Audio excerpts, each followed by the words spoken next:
Kasus kebakaran di Kota Makassar beberapa bulan terakhir terus meningkat. Hal ini pun menjadi perhatian Wakil Rakyat di DPRD Kota Makassar. Ditemui di ruangannya pada Senin 20 September 2021, Ketua Komisi di DPRD Kota Makassar Wahab Tahir menjelaskan, Makassar sebagai kota metropolitan seharusnya mampu mengantisipasi hal tersebut. Oleh karena di APD Perubahan, Dewan mendorong pemerintahan Kota Makassar melalui Dinas Kebakaran untuk lebih proaktif dan membentuk tim-tim khusus untuk mendeteksi wilayah-wilayah yang termasuk rawan bencana kebakaran. Wahab pun mendukung pengajuan anggaran Dinas Pemadam Kebakaran untuk pengadaan drone.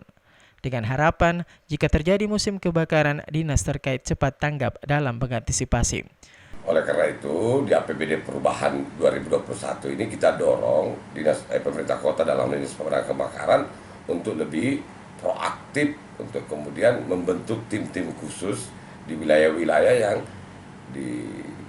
dikategorikan masuk rawan bencana kebakaran. Dan tahun ini juga kita akan mendukung penganggaran yang diajukan oleh Dinas Pemadam Kebakaran untuk pengadaan drone.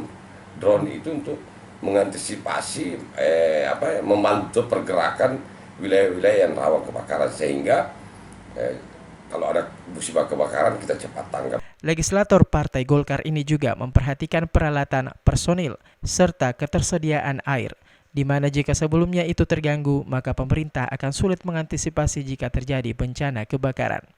Miftahul Kolbi, Fajar TV dan Fajar Radio melaporkan.